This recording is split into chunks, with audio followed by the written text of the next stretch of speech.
Donc aujourd'hui, on est dans la partie 2 du message et il y aura une partie 3. Donc merci à tous ceux qui ont lu Acte 2. On ne devrait pas entrer dans le sujet en tant que tel aujourd'hui de Acte 2. Ça sera peut-être pour le prochain message. Peut-être qu'on va avoir le temps de le lire par contre ensemble tout à l'heure. Donc la semaine dernière, on a vu la différence entre le Shavuot et la Pentecôte. On a vu que la Pentecôte, c'était une promesse de Jésus-Christ pour l'Église, pour tous ceux qui confessaient Jésus-Christ.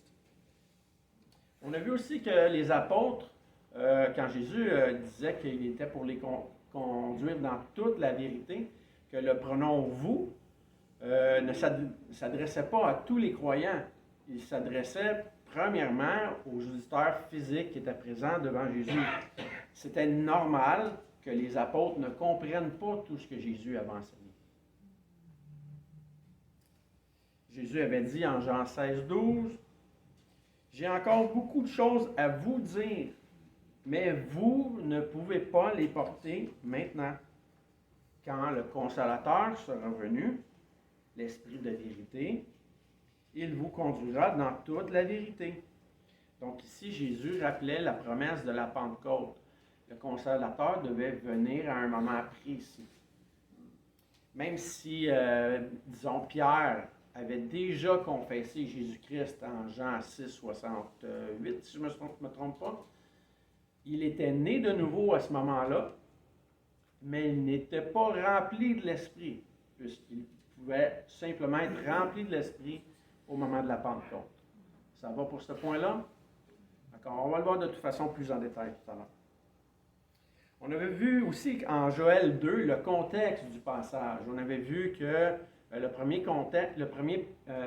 portion du passage s'adressait à des Juifs qui étaient non-croyants. C'est un jugement que Dieu annonçait. Plus tard dans le passage, il y avait des promesses justement pour les croyants, pour l'Église. Et dans la dernière portion du texte, c'est avec ça qu'on va commencer en fait ce matin, il y avait la question des langues. Le passage nous parlait des visions, des songes. On va en faire aussi mention tranquillement tantôt. Je ne veux pas aller trop vite vers la question des langues. Je veux qu'on ait le temps de bien décortiquer chaque élément. Et quand on va arriver dans le temps à exposer qu'est-ce qu'étaient les langues bibliques, ça va être assez fort qu'on va être capable de faire une belle analyse avec le contraste de tout ce qui est prétendu aujourd'hui dans les mouvements charismatiques. D'accord? On va aller voir un texte ensemble dans Ésaïe 28, 11. Je vais vous demander de tourner dans votre Bible. Ce texte-là est cité à nouveau dans le Nouveau Testament. C'est cité par Paul aux Corinthiens, au chapitre 14, 21. Donc, on va aller voir le texte original dans Ésaïe 28, 11. C'est une annonce sévère de jugement aux Hébreux, qui sont récalcitrants et qui placent, en fait, Dieu va les placer sur le pouvoir de l'Assyrie. Je vais demander à Christophe, vu que tu avais bien commencé la semaine passée la lecture, je vais te demander de lire le texte. Je vais te demander de lire 11 et 12, s'il te plaît. Oui. Eh bien, c'est par les hommes aux lèvres balbutiantes et au langage barbare que l'Éternel parlera à ce peuple. Il lui disait, voici le repos, laissez reposer celui qui est fatigué, voici le lieu de repos, mais ils n'ont point voulu écouter. Parfait, merci beaucoup. Donc, Dieu s'adresse à Israël pour lui dire, voici, j'envoie un jugement. La première mention qui est dans le texte ici, ça nous dit que Dieu va utiliser des hommes aux lèvres balbutiantes. Pourquoi Dieu dit des hommes aux lèvres balbutiantes? À quoi il fait référence? Il fait référence à des gens qui balbutient dans la langue maternelle d'Israël. Donc, des gens qui vont parler hébreu, mais pas de façon courante. Là. Tu sais, comme un petit peu, moi, je parlerais anglais, bien, je m'en fâche dans mes mots de temps en temps. Ça ne veut pas dire que je ne parle pas la langue. Que la langue, en fait, dans le texte ici, ça ne veut pas dire que la langue que Dieu va utiliser va être une langue non intelligible, ou une langue non connue. Au contraire, c'est une langue connue par les Hébreux, mais qui est prononcée par des étrangers. Le contexte ici va au-delà de la langue, nous parle vraiment d'une déportation qui va se faire d'Israël vers la Syrie. D'accord? Donc ici, la mention des langues que Dieu utilise dans l'Ancien Testament, les langues sont utilisées déjà pour annoncer un jugement, une réprobation de la part de Dieu. Ça va? Ça va pour ça? Évidemment, la déportation va durer 3 ans et Dieu veut rappeler Israël à la repentance. Ce n'est pas une fin en soi là, que Dieu ait utilisé un peuple étranger. Dieu se sert de ce peuple-là pour corriger Israël, pour les ramener à une bonne conduite. Ça va? D'accord. C'est ce qu'on va voir également dans le livre des Actes sur la question des langues. Mais on va y aller, on va voir cette question-là un petit peu plus tard. Parce que comme je vous dis, je vais être certain qu'on puisse en bout de ligne être capable de bien décortiquer ce qu'on entend aujourd'hui et ce qui est réellement le livre des Actes. Ça va? D'accord. On va aller lire un autre texte. Alors, on lit Romains 10, 17. L'auteur, Paul, parle aux Romains et il fait un constat. La première portion du texte nous dit que la foi vient de ce qu'on entend. On va lire le texte au complet. Je vais demander à Éric, s'il vous plaît, de lire le texte 17 et 18, s'il te plaît. 17 à 19, complet. Donc, ainsi la foi vient de ce qu'on entend, et ce qu'on entend vient de la parole de Christ. Mais je dis, n'ont-ils pas entendu? Au contraire, leur voix est allée par toute la terre et leur parole jusqu'aux extrémités du monde. Mais je dis, Israël ne l'a-t-il pas su? Moïse le premier dit, j'exciterai votre jalousie par ce qui n'est point une nation, je provoquerai votre colère par une nation sans intelligence. Merci beaucoup.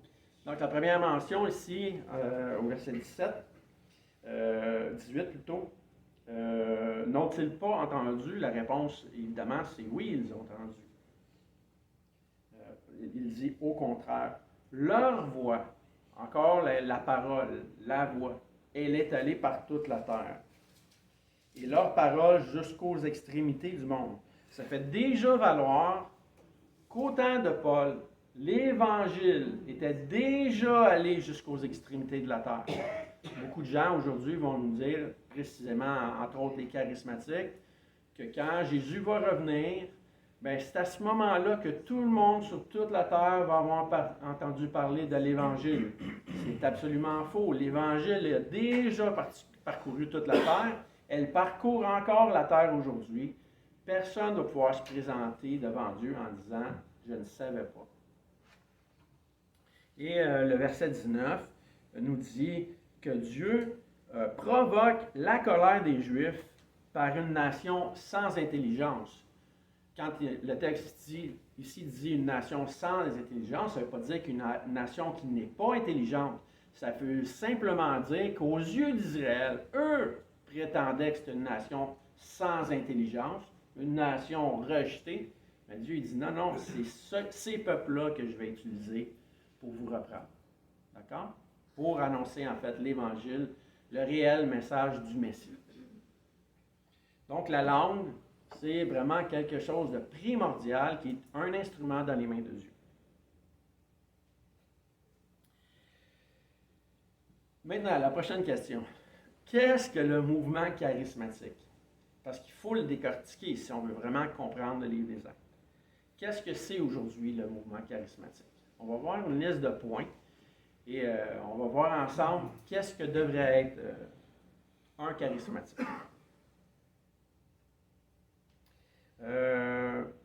Quand on lit le livre de 1 Corinthiens que Paul expose au peuple de Corinthe, il faut comprendre que ce que Paul veut amener à ce peuple-là, c'est une correction. Donc, il faut comprendre que ce qu'il enseigne doit apporter un changement. Donc, on va l'exposer en même temps que le livre des Actes un petit peu plus tard. Les charismatiques sont des gens très émotifs. Ça a énormément de bons côtés, mais ça a également ses torts. Chez les charismatiques, on enseigne très peu des points spécifiques. On enseigne des points généraux souvent. Par exemple, pardonner, aimer, prendre soin de sa bouche, ses paroles. Mais dans la question de la doctrine plus poussée, ça fait défaut.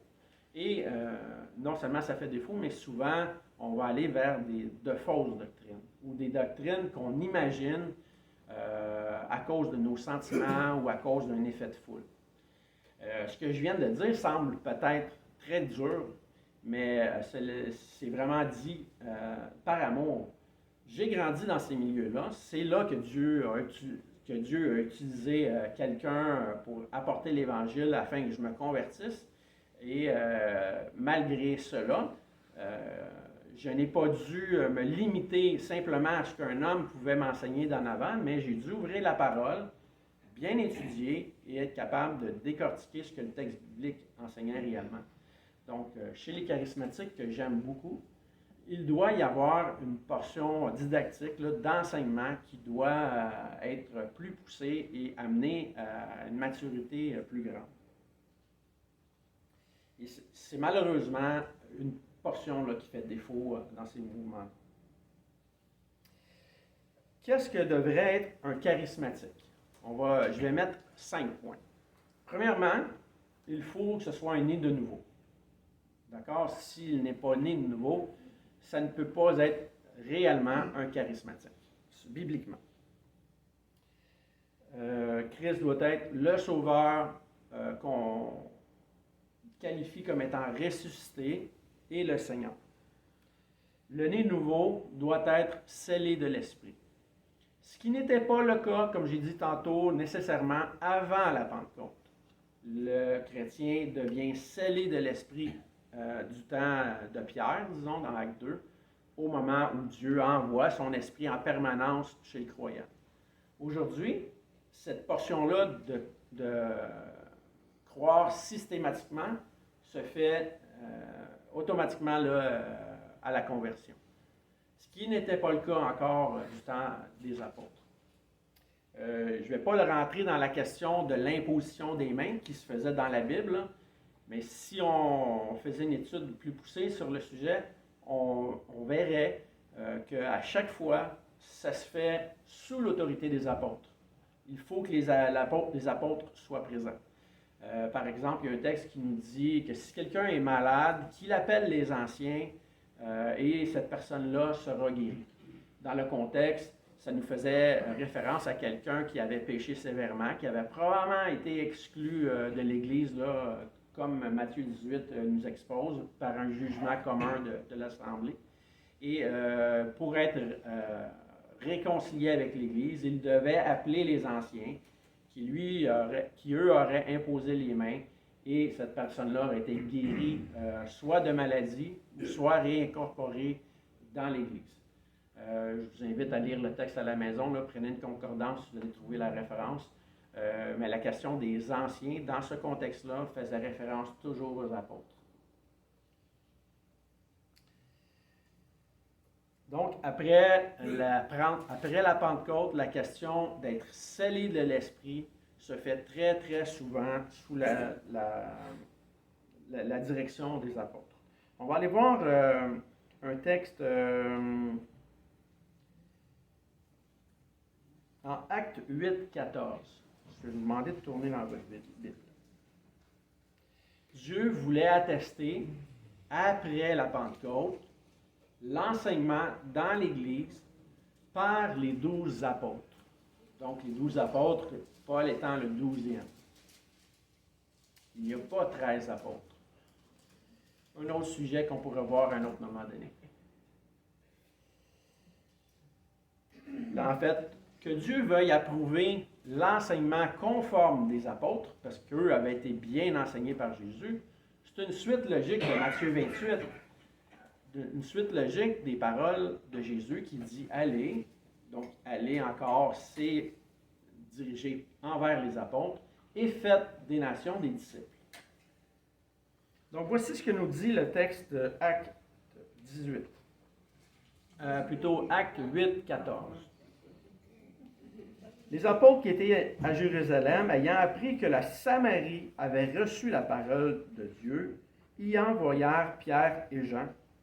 Ceux-ci, arrivés chez les Samaritains, prièrent pour eux, afin qu'ils reçussent le Saint-Esprit, car ils n'étaient encore descendus sur aucun d'eux. Ils avaient seulement été baptisés au nom du Seigneur Jésus.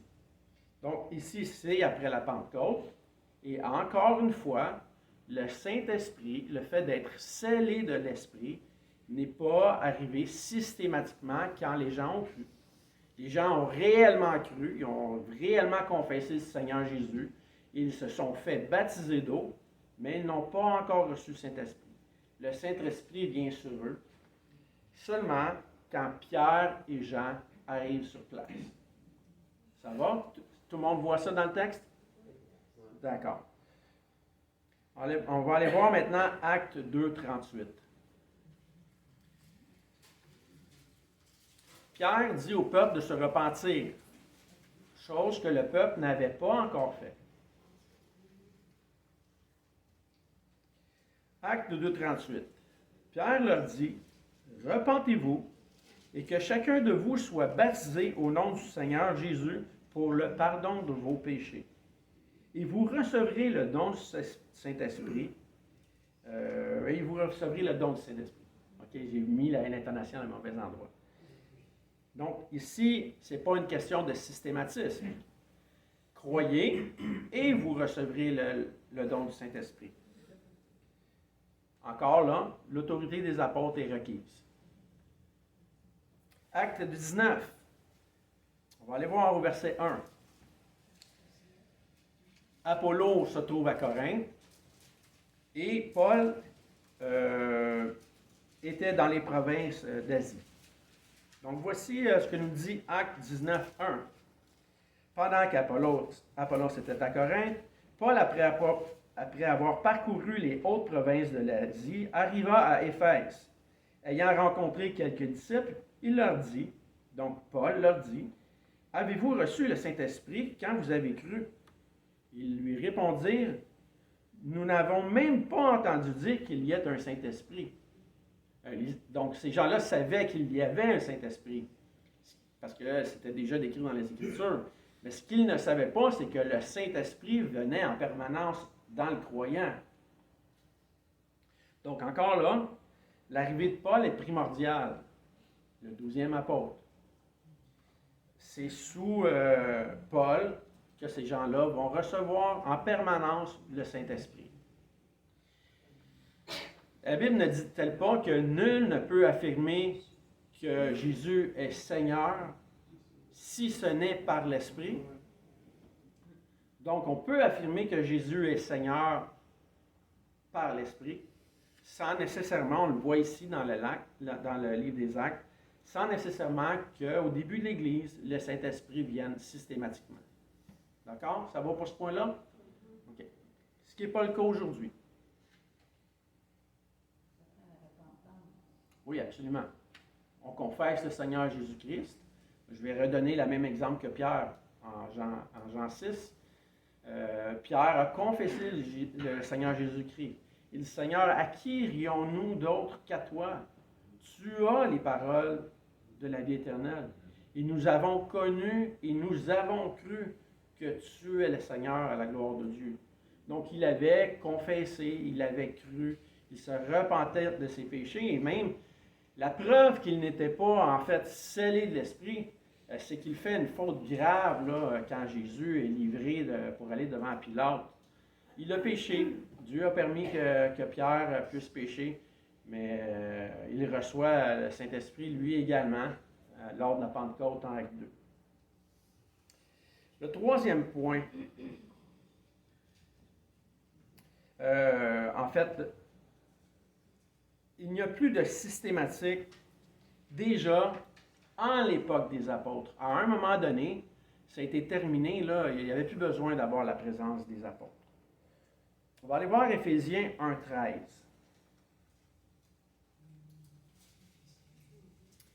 Donc, un charismatique doit être aujourd'hui scellé de l'Esprit. Éphésiens 1,13. Être baptisé de l'Esprit et être scellé de l'Esprit, ce sont des synonymes. Donc, il n'y a pas de disparité entre les deux termes, là. Il n'y a pas de deuxième expérience à recevoir là, après la conversion. Ce que font valoir souvent les charismatiques. Et moi, j'ai longtemps attendu un baptême de l'Esprit qui n'est jamais venu. Parce que ce qu'on disait du baptême de l'Esprit, ce n'était pas ce qu'enseignent les Écritures. Entre autres, dans les réunions de jeunesse qui finissaient souvent très tard, je restais souvent le dernier parce qu'on me disait « Dieu veut te donner le Saint-Esprit, il veut te donner le Saint-Esprit. » Mais moi, je priais « Seigneur, donne-moi le baptême de l'Esprit qu'on m'enseigne parce que si tu le donnes, je le veux. » Mais j'ai attendu très, très longtemps, des mois et des mois, parce que c'était pas en conformité avec les Écritures. Donc, Éphésiens 1,13, voici ce qu'il nous dit. En lui, vous aussi, après avoir entendu la parole de la vérité, l'évangile de votre salut, en lui vous avez cru et vous avez été scellés de l'Esprit qui avait été promis, lequel est un gage de notre héritage pour la rédemption de ceux que Dieu s'est acquis à la louange de sa gloire. Donc, ici, il y a quelques termes qui sont importants dans le passage. Vous avez été scellés de l'Esprit, gage de notre héritage pour la rédemption de ceux que Dieu s'est acquis. Donc, scellés de l'Esprit, ici dans le passage, c'est à la conversion, ce qui n'est pas le cas en Acte 2. Donc, le baptême de l'Esprit, au cours du ministère des apôtres, a commencé à être normalisé simplement par la question de la foi, ce qui n'était pas le cas au début de l'Église. Comment pourrions-nous être scellés de l'Esprit sans être baptisés de l'Esprit? Ça n'a aucun sens. Il faut s'être repenti, comme disait Chantal, avoir confessé le Seigneur Jésus pour pouvoir être scellé et baptisé de l'Esprit. C'est deux choses essentielles. Aujourd'hui est finie l'ère des apôtres. Il n'y a eu que 12 apôtres et aucun de plus. Tous ceux qui se prétendent être apôtres aujourd'hui font fausse route. On ne peut pas ajouter aux Écritures. Les Écritures le canon, en fait, est complet. Et il n'y a pas d'autres révélations que Dieu va donner, autres que celles qui sont déjà ici dans les Écritures. Si on ajoute une nouvelle révélation, il faut absolument ajouter de nouvelles pages à la Bible. Et Dieu a déjà commandé qu'on n'ajoute pas et qu'on ne retranche pas aux Écritures.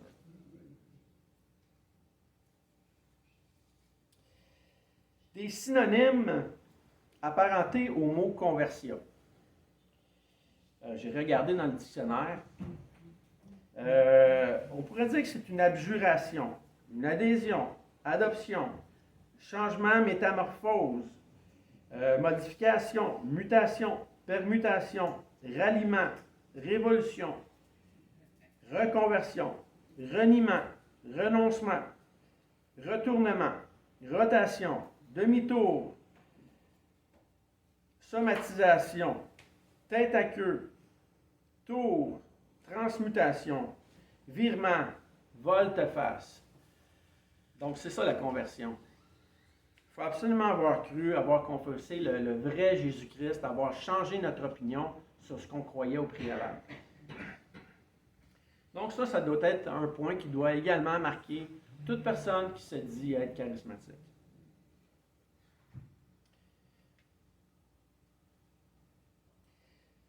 Quatrièmement, un charismatique devrait être quelqu'un qui a été touché directement par les dons de charisme.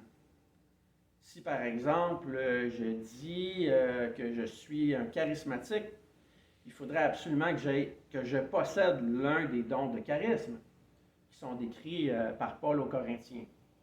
Si je ne possède pas de don de charisme, pourquoi j'affirmerais être un charismatique? Est-ce que vous comprenez ce point-là? C'est pareil comme quelqu'un qui dirait, moi, là, je suis un cuisinier, mais je touche à aucune nourriture. Ça n'a pas de sens. Donc, un charismatique doit être marqué par les dons de charisme, en posséder. Autrement, on ne peut pas affirmer qu'on est un charismatique, un réel charismatique. La définition qu'on donnerait d'un charismatique ne se trouverait pas dans la Bible si on n'a pas de don de charisme.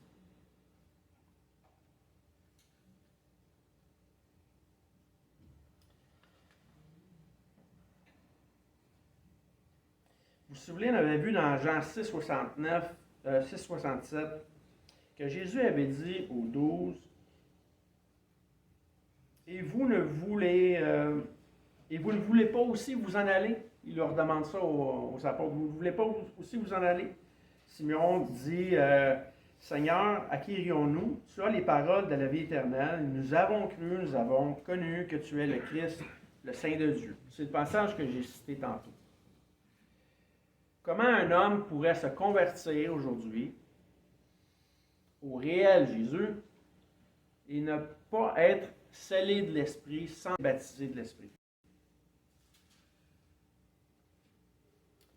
Pierre affirme la foi et la Pentecôte survient plus tard. On ne peut pas aujourd'hui reproduire la Pentecôte. C'est impossible.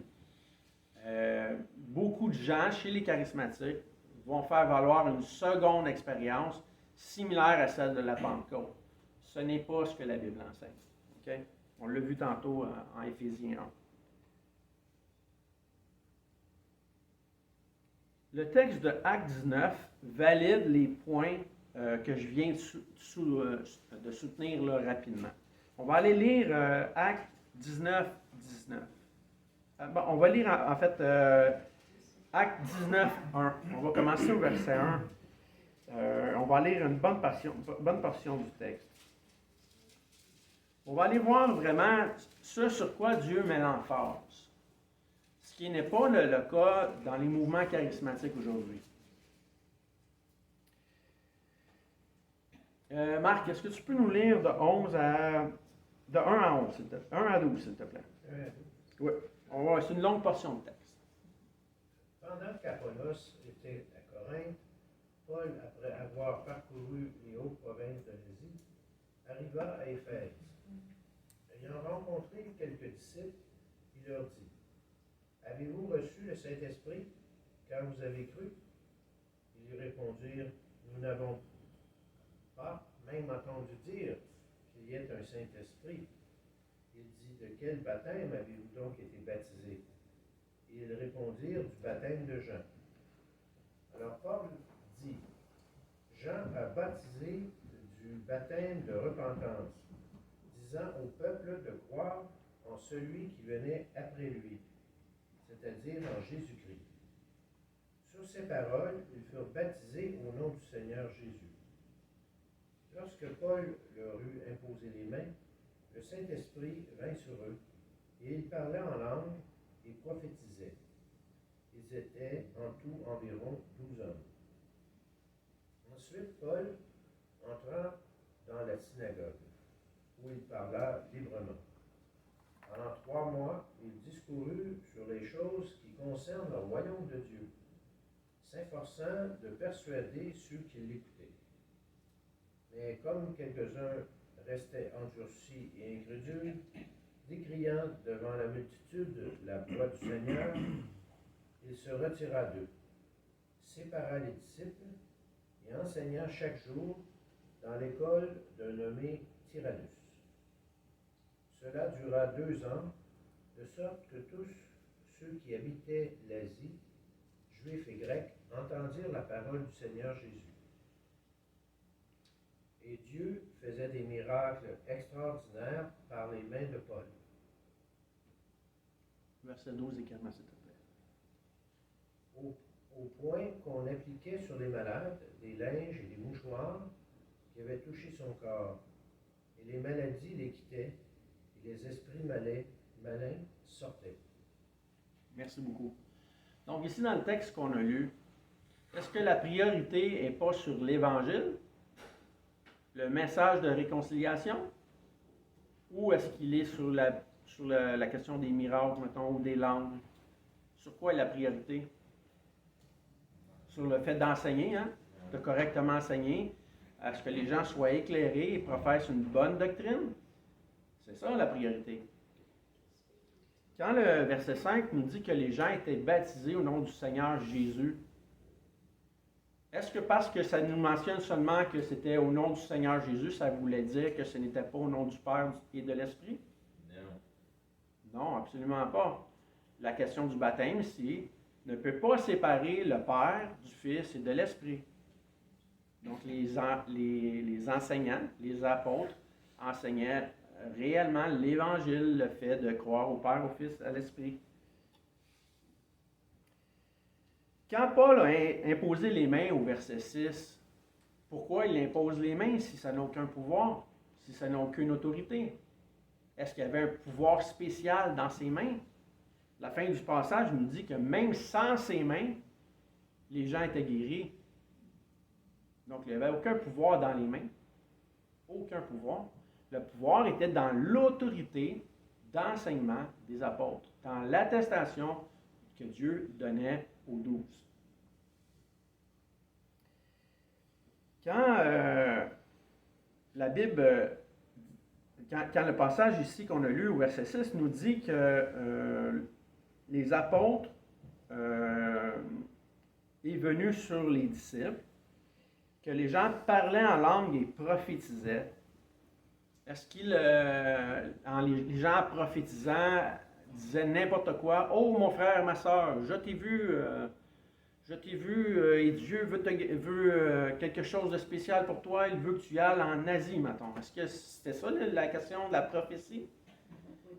Ou c'était plutôt la question de citer les Écritures afin d'édifier? C'était la question d'édifier.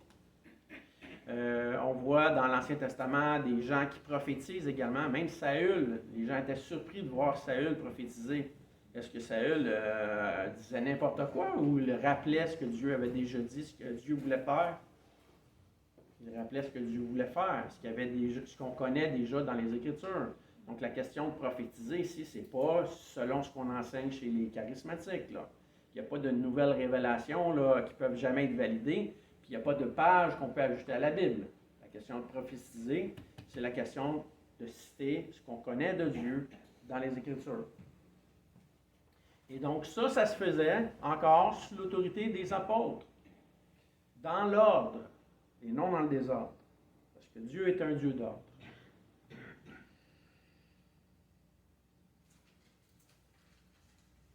Quand on voit un petit peu plus tard que les apôtres se sont retirés des Juifs et qu'ils ont formé une école afin que les gens soient correctement enseignés, là, ça a duré 2 ans. Est-ce que c'était pour que chacun ait la parole, une parole indépendante l'une de l'autre qui n'était pas en conformité avec ce qu'on connaît de la parole? Non, c'était pour qu'il y ait une unité doctrinale, pour que ce soit sérieux, que ce soit intelligent, que ce soit sage, que ce soit ordonné, comme j'ai mentionné tantôt. Donc, l'autorité des anciens ici, l'autorité des apôtres est primordiale. La priorité dans le texte, c'est l'Évangile. C'est ce qui devrait également marquer un charismatique, l'Évangile. Rien à voir avec toutes sortes d'interprétations qu'on entend aujourd'hui dans le mouvement charismatique, ni dans le mouvement des expériences. Donc, si quelqu'un aujourd'hui veut se dire être charismatique, il faut qu'il soit né nouveau. Il faut qu'au même moment qu'il croit, donc au même moment que la nouvelle naissance, il soit scellé de l'Esprit. Il n'y a pas d'expérience additionnelle, c'est fait au moyen de la foi. Donc, baptisé et scellé de l'Esprit c'est le même terme. Ensuite, il faut qu'il soit baptisé d'eau, parce que s'il est scellé de l'Esprit quand il croit, ben, le baptême d'eau peut juste se faire après. Le baptême d'eau étant le premier commandement du Seigneur pour le nouveau disciple. Il faut que la Pentecôte historique ait déjà eu lieu et qu'elle ne puisse pas se reproduire. Parce que la Pentecôte, c'est comme si je vous demandais de reproduire la Deuxième Guerre mondiale. Vous allez avoir assez de difficultés. Donc la Pentecôte, c'est un mouvement historique. Cinquièmement,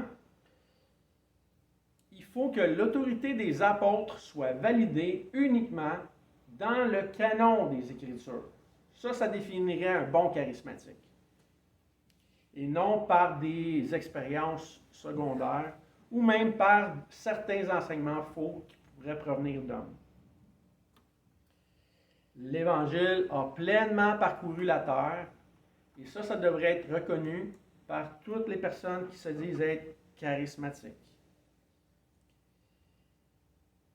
L'Évangile est déjà allé par toute la terre, selon ce qu'on a vu tantôt dans Romains 10-17.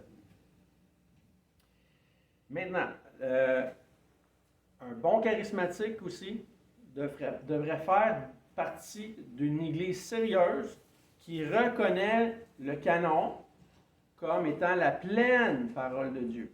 Il n'y a pas de plein évangile à l'extérieur du plein évangile. Il est là, le plein évangile. Il n'y a pas de seconde expérience. Parce que souvent, quand les gens vont employer chez les charismatiques, quand ils vont employer le terme plein évangile, c'est comme si on n'avait pas le plein évangile. Il est là, le plein évangile. Je ne sais pas si vous avez déjà entendu parler des hommes d'affaires du plein évangile. Non?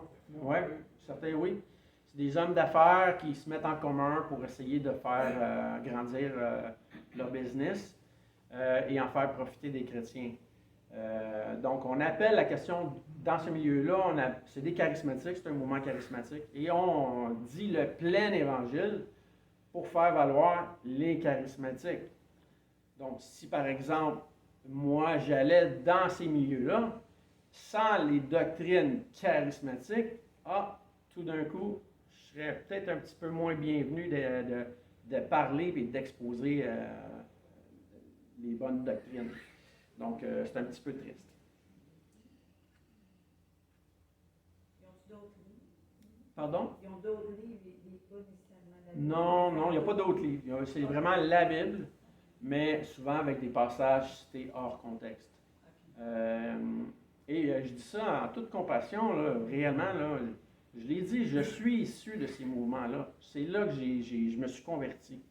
Donc, je trouve triste souvent qu'il y ait un manque de qualité dans les enseignements qui sont reçus. Je trouve triste de voir qu'il y a beaucoup trop d'émotions, beaucoup trop d'exégèse, comme on a vu dans l'herméneutique, beaucoup trop d'injections de pensées personnelles et trop peu de textes bibliques bien exposés. Donc, c'est vraiment, je suis très, très compatissant de ces gens-là. Je serais même disponible pour aller enseigner dans ces églises-là s'il le fallait. Ça me ferait un grand, grand, grand plaisir de démêler un petit peu, disons, des enseignements qui ne sont pas tout à fait justes. Donc, avant de se définir comme un charismatique, on devrait se définir comme un disciple du Seigneur Jésus-Christ. Ça aurait tout son sens. Se définir comme un charismatique sans chercher les doctrines du Seigneur, c'est une inversion des choses. Donc, voici ma définition d'un charismatique. Là, je vous ai donné déjà des points. Là. On va y aller avec ma définition que je trouverais absolument sensée. Un charismatique est un né de nouveau, baptisé de l'Esprit à sa conversion, scellé de l'Esprit au même moment, reconnaissant le canon bien interprété comme autorité. Il fait valoir l'Évangile avant tout pour le salut de tous. Il se place sous l'autorité d'anciens qualifiés, selon les critères d'un 1 Timothée 3, et non des gens qu'on se donne selon nos propres doctrines qu'on appelle des anciens. Il cherche la maturité doctrinale et les fruits de l'esprit avant les dons de l'esprit. On va voir ça la semaine prochaine. Il reconnaît que l'enseignement de Paul sur les dons des langues n'est pas en accord avec les mouvements du renouveau charismatique. Ça aussi, on va voir ça la semaine prochaine. Il jouit d'une saine connaissance de ce qu'ont été les dons spirituels et de ce que Dieu pourrait ce que Dieu pourrait encore en faire s'il le voulait, puisque Dieu n'est pas limité par autre chose que sa propre volonté. Donc, je ne dis pas que les dons sont impossibles, mais je ne dis pas qu'ils sont systématiques. Donc ça va être la question du cessationnisme et du continuationnalisme qu'on va voir rapidement plus tard. Donc Dieu peut encore agir. Et donc le cessationnisme ne veut pas dire que les dons ne sont pas possibles ou disponibles, mais qu'ils sont, s'il y a lieu, des exceptions pour l'avancement de l'Évangile, ce qui était également le but des dons en 1 Corinthiens, dans ce que Paul va nous enseigner. C'est également ce que font valoir Acte 2 avec la question des langues. On va terminer ici aujourd'hui. On va juste aller lire le texte de Acte 2 ensemble, et ça va être notre préambule pour l'enseignement de la semaine prochaine. Dans ce que j'ai enseigné aujourd'hui, là, est-ce que quelqu'un aurait des questions? Je veux rester ouvert à la question parce que je pense que ça fait c'est important pour le développement de l'Église. Oui, Jérémy. Enfant de Dieu et charismatique, genre, c'est la même affaire. Oui, absolument. Les enfants de Dieu et les charismatiques, c'est la même chose. Ce sont des enfants de Dieu. En autant qu'on parle de nouvelle naissance. Hein? Parce que je pourrais être dans une église charismatique sans être né de nouveau, sans professer réellement le réel Jésus-Christ. Ça existe des églises qui se disent charismatiques. Oui, exactement. Les églises charismatiques sont souvent les églises qui vont porter l'étiquette d'église Pentecôte ou les églises de Dieu. On dit les églises de c'est le nom qu'eux se donnent. On s'entend que toutes les églises données de nouveau sont des églises de Dieu, là, mais eux vont faire valoir qu'ils sont dans le mouvement des assemblées de Dieu. C'est ce qu'ils vont dire. C'est le nom officiel qui sont donnés auprès des gouvernements. Donc oui, les nés de nouveau chez les charismatiques sont des enfants de Dieu. Mais chez les charismatiques, ceux qui ne sont pas nés de nouveau, ben, ne sont pas des enfants de Dieu. Comme ça pourrait être le cas ici. S'il y a des gens ici qui ne sont pas nés de nouveau, ben, ils ne sont pas encore des enfants de Dieu. La Bible parle du blé et de l'ivraie. Donc le blé, ce sont ceux qui sont nés de nouveau, qui ont réellement confessé une foi conforme. Et l'ivraie, c'est les gens qui prétendent avoir la foi conforme, mais qui n'ont pas cette foi conforme. D'accord? Une excellente question. Oui. On doit donner une définition globale sur les différentes églises que nous identifions comme étant, n'est-ce pas, celles qui se sont enlignées, n'est-ce pas, en dehors de l'église catholique. Vous avez parlé, n'est-ce pas, des pentecôtistes, on a entendu aussi, n'est-ce pas, des adventistes, Oui. etc. Je ne vais pas les énumérer. Oui. Est-ce qu'il y a un élément qui les distingue? Oui, absolument. Tu as parlé de l'Église catholique. Donc, quand tu parles de l'Église catholique, dans ta conception, tu fais référence à l'Église catholique qui se dit être romaine. D'accord? La Bible, elle, fait une distinction sur l'Église catholique, hors de l'Église catholique romaine. L'Église catholique dans la Bible, catholique veut dire universelle. Donc, l'Église catholique, la réelle Église universelle, n'est pas l'Église catholique romaine. C'est l'Église universelle de Jésus-Christ, tous les nés nouveaux au travers la terre. Donc, il peut y avoir des nés nouveaux chez les catholiques romains. Il peut y avoir des nés nouveaux chez des baptistes, chez des pentecôtisants, des pentecôtistes. Il peut y avoir même des nés nouveaux chez des... oui, les baptistes, je l'ai mentionné, des adventistes. Il y a plusieurs mouvements là, chrétiens. Là. En fait, tout ce qui caractérise l'ensemble de ces mouvements-là, c'est une seule doctrine. C'est le salut. Donc, on peut être totalement tous en accord sur le salut et être divergents sur des points secondaires. Donc, les frères, dans la foi, comme disait Jérémie, ce sont les enfants de Dieu, là, ce sont tous des gens qui sont unis derrière la question du salut. On ne peut pas professer un autre Jésus-Christ que celui des Écritures. Mais par contre, on pourrait être divisé sur des points secondaires, tout en étant encore imparfait, mais étant unis sur la question de base et étant des nés nouveaux. Donc, ce qui distingue les églises, ce sont des doctrines secondaires, mais ce qui les distingue aussi, c'est l'unité sur la question de la réelle foi en Jésus. Ça va pour ça? Tu voulais aller plus loin dans ta question? Ça va? En fait, on est tous unis si on confesse le salut en Jésus-Christ. Et si on n'est pas unis sur ce point-là, malheureusement, on va être divisé et sur terre et dans l'éternité. Parce que dans l'éternité, seuls ceux qui vont avoir professé un salut conforme vont être ensemble réunis avec Dieu et les anges. D'accord? Donc, c'est important comme j'ai dit tantôt, cet enseignement-là semble peut-être dur parce qu'il parle de réalité qu'on a dans notre monde aujourd'hui. Mais en même temps, c'est plein de compassion parce que ce sont de réels frères que j'aime énormément. Énormément. D'accord? Donc,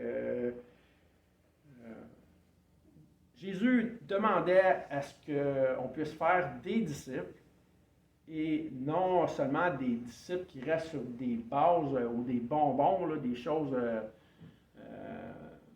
base de la foi, mais il demandait à ce que les disciples puissent professer toutes les doctrines que Jésus a enseignées, donc faire des disciples de plus en plus matures. Et c'est ce que je souhaite à tous nos frères charismatiques de pouvoir continuer de grandir en maturité. Bélisaire? Ce qu'on n'a pas mentionné, l'islamisme et le judaïsme, est-ce que ça peut être branché sur la barrière charismatique? Les islamistes et les judaïstes ne font pas partie En fait, les judaïstes, je parle du mouvement juif que Éric a mentionné avant la réunion, là. Tous ceux qui professent, disons, la loi de Moïse comme mouvement de salut, c'est totalement erroné. Toutefois, chez les judaïques, il y a des nés nouveaux, il y a des chrétiens qui ont confessé le réel sauveur et leur nation se trouve être, leur peuple se trouve être du peuple de Juda. Non, on peut pas changer ça. Donc, ces gens-là sont réellement sauvés. Mais toutefois, ils ne peuvent pas faire valoir la loi comme étant un moyen de salvation, de salut. Les musulmans ne professent pas le Jésus des Écritures non plus. Même ils professent un Jésus inventé qui est déformé complètement des Écritures. Là. Donc, il n'y a pas de moyen de salut non plus dans le Jésus qu'ils annoncent. C'est un Jésus sans pouvoir, qui n'est même pas Dieu, qui n'est même pas un homme parfait. Donc, Jésus était un homme parfait, non sous la nature adamique. Adam a péché. Adam, la Bible l'appelle le premier Adam, mais Jésus, dans la Bible, est appelé le second Adam. Donc, celui par qui vient réellement le salut. Ce n'est pas ce que enseigne l'islam. Est-ce qu'il y a des mouvements charismatiques chez les musulmans? Oui, il y en a. Et je vous apprends peut-être aussi là, que chez les musulmans, il y a le même mouvement que chez les pentecôtistes qu'on appelle le mouvement des langues. Donc, des gens ils vont commencer à dire n'importe quoi, là, puis sous l'effet un peu se craquer, là, un mouvement émotionnel, là, un genre de transe. Là. Il y a ça également chez les musulmans. Est-ce que Dieu utilise les musulmans pour parler en langue? Absolument pas. Ça n'a aucun sens. Fait que, peu importe que ce soit musulman, juif ou toute autre doctrine, si ce n'est pas l'Évangile, il n'y a pas d'unité et de moyen de salut. Éric? Oui, mais est-ce que tu parles de balbutiement de parler en langue? Tu as ça aussi dans certaines factions hindouistes. Oui, exactement. Dans plein d'affaires, t'en as dans du monde qui sont agnostiques, puis ils ont des mouvements un peu ésotériques. Oui, exactement. Fait Je vais vous apporter dans les prochaines leçons, dans les prochains messages, des preuves historiques de mouvements similaires qui ont eu lieu dans l'histoire. Puis vous allez être à même capable de comparer puis de voir qu'il n'y a pas de suite logique avec ce que disent les Écritures. Mais juste avant, par contre, on va aller voir le réel enseignement de ce que Paul soutient là, envers les Corinthiens, juste pour être capable de bien séparer. Là. Jérémy, tu avais une autre question? Alex? Les miraculeux, là, c'est sûr que moi je crois que Dieu fait encore des miracles, puis c'est un de ses caractéristiques. Ouais. Puis, mais eux, ils commencent à dire plein d'affaires, puis parler en langue que personne ne comprend. Puis, tout ça, c'est une chose, mais les miracles sont réels, là, que Dieu il peut faire, qui réunit des gens, puis tout, mais c'est à travers de Dieu, Dieu fait ça. Exact. C'est sûr que Dieu peut faire des miracles. Hein? Il peut faire des miracles seulement s'il veut faire des miracles. On n'impose pas à Dieu des miracles. Quand Dieu donnait un don de miracle, ce qu'on va voir la semaine prochaine dans le texte de 1 Corinthiens 12 à 14, il donnait la capacité de pouvoir faire des miracles. Comme on a vu ce matin, même Paul, sans toucher, ou même Pierre, sans toucher, il y avait un miracle. Donc, ce n'était pas la question simplement d'un don, c'était la question de la volonté de Dieu de pouvoir guérir ou de faire un miracle. Donc, Dieu peut faire des miracles, mais tout ce que les gens appellent miracle n'est pas nécessairement un miracle de Dieu. La preuve de ça, c'est que dans le texte de Matthieu 7, des gens prétendent avoir usé de miracles, mais Jésus lui dit, je ne vous ai jamais connu. Retirez-vous de moi, vous qui commettez l'iniquité. Donc, il faut faire attention. N'est pas miracle de Dieu tout ce qu'on prétend aujourd'hui être miracle. Et n'est pas parole de Dieu non plus tout ce qu'on prétend être parole de Dieu. Il faut faire attention. Il faut que ça soit toujours conforme. Ça va pour ça? Quelqu'un d'autre? James, je pense que tu avais levé la main? Non? Bessie? OK, je me trompe d'une case à chaque fois. Tantôt, Sylvain a dit on est tous des charismatiques selon la vraie et selon la définition que tu donnes d'un charismatique. À la conversion, on a tous des dons reçus du Saint-Esprit. Fait qu'on est tous des charismatiques. Dans le bon terme, dans la bonne définition du terme. On va voir la semaine prochaine, justement, les dons de charisme.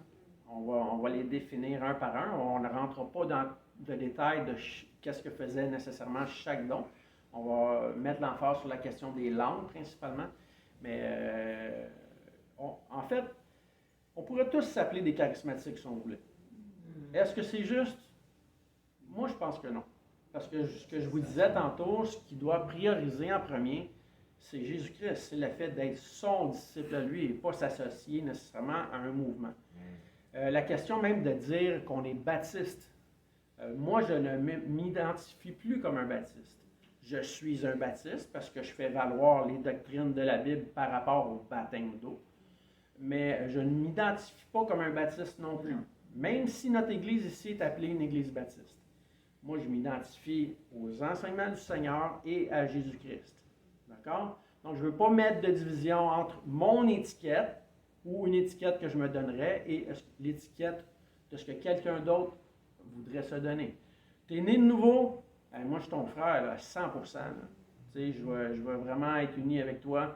Je suis là pour te servir là, au mieux de ma capacité. Par contre, une étiquette que j'approuve beaucoup, que j'aime beaucoup, c'est la question d'anabaptiste. Les doctrines anabaptistes vont faire valoir la question du baptême d'eau du confessant et ils vont faire valoir aussi la question de la foi personnelle. Il y a eu un mouvement anabaptiste vers les années 1500 et même on pourrait dire que ce mouvement-là a commencé dès Jésus-Christ, comme certains vont faire valoir que le mouvement baptiste a commencé du temps de Jésus-Christ. Donc, moi j'aime cette étiquette-là parce qu'elle rejoint 2 points doctrinaux. La foi personnelle en Jésus-Christ, sous une conviction de l'esprit, toujours. Là. Ça ne vient pas un mouvement de l'homme seul. Et même ça ne vient pas de l'homme à 0%. Ça vient vraiment du Saint-Esprit qui initie toutes ses doctrines à lui. Et finalement, on a simplement à croire. Croire n'est pas une œuvre.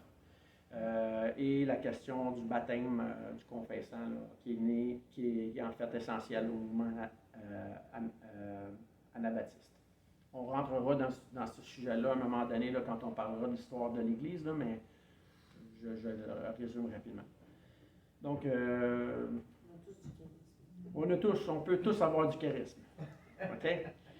Oui. Je voulais juste ressortir un petit point, n'est-ce pas, à l'époque où, peut-être que vous ne le saviez pas, j'allais me rendre justement pour être prêtre. Oui. Mais il y a des événements qui se sont produits, puis ensuite, c'est que, à l'origine, on disait qu'il y avait des catholiques et des protestants. En tout cas, Luther, Pascal, etc., pour dire que c'est le schisme qui est arrivé à partir du moment où on a vu que dans la religion catholique, on a vénéré les icônes. Ouais. Un seul élément qui expliquait cette scission-là. Ouais. Mais je ne vous ai pas entendu le dire, donc alors maintenant je me dis, est-ce qu'il y a un élément de vrai là? Oui, c'est un excellent point que tu viens de soulever là. Et malheureusement, dans l'Église, on enseigne peu sur la question de l'histoire de l'Église.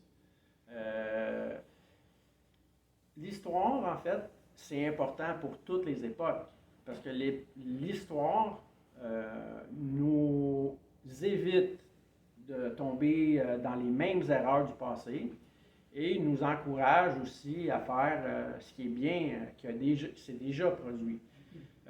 Lors du mouvement de la Réforme, disons, un autre sujet que je n'aime pas entendre aujourd'hui parce qu'on y greffe beaucoup de fables, des fables dites chrétiennes, mais il y a eu beaucoup d'hérésies dans le mouvement de la Réforme. Il y a eu beaucoup de bon vouloir aussi en même temps, mais comme tu dis, il y a eu un schisme.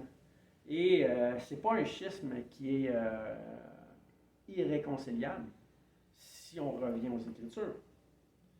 Donc, Luther a véhiculé beaucoup d'hérésies, en même temps que l'Église catholique romaine véhiculait aussi beaucoup d'hérésies. Donc, le point d'unité, c'est toujours un retour aux Écritures.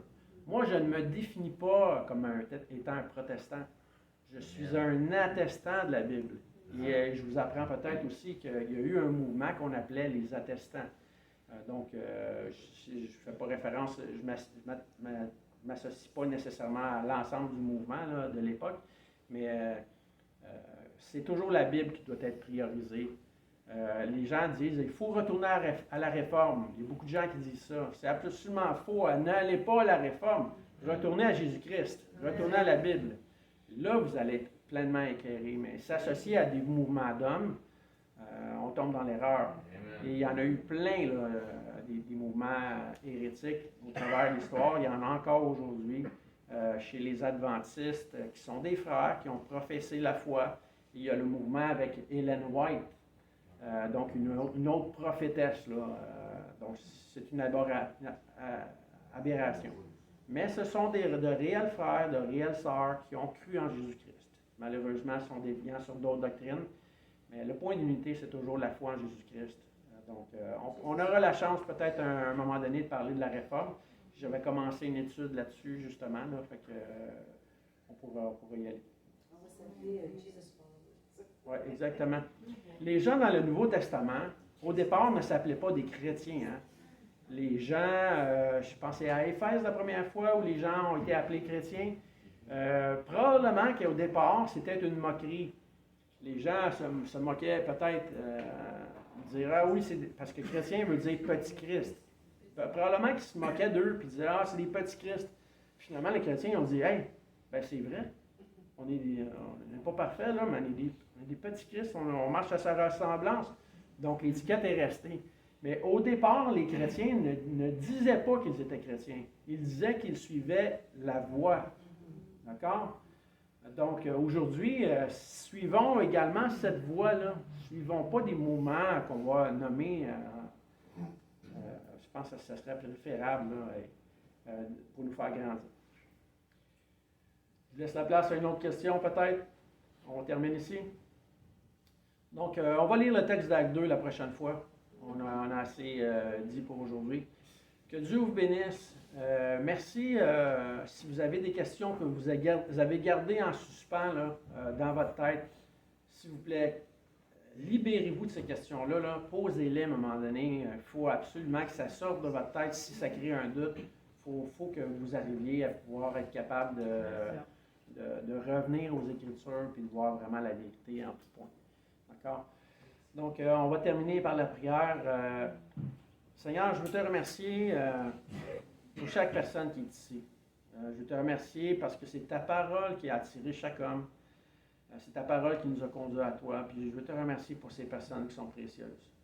Et ces personnes-là sont si précieuses, Seigneur, que tu as voulu les guider au travers l'enseignement que tu as donné aux 12 apôtres, qui, eux, à leur tour, ont formé d'autres anciens qualifiés. Et la doctrine nous est parvenue jusqu'à nos oreilles aujourd'hui. Donc, toute gloire à ton nom, Seigneur. Merci pour tes enseignements. Merci pour ta parole. Merci pour le sérieux qui peut être véhiculé. Merci pour notre désir, Seigneur, de pouvoir être patient, à mieux comprendre ta parole et à pouvoir s'exercer. Bénis le restant de cette journée, Seigneur. Fais qu'on ne soit pas des auditeurs oublieux. Ça ne veut pas dire que notre mémoire ne peut pas oublier, mais qu'on puisse marcher selon ce qu'on a compris, ce qu'on a entendu, et de marcher en obéissance à ta parole. Bénis tous nos frères charismatiques, tous nos frères qui ont pu peut-être entendre ce message et ont été offusqués d'une quelconque manière. Bénis-le énormément, Seigneur. Fais-leur du bien. Au nom de Jésus, je te prie. Amen.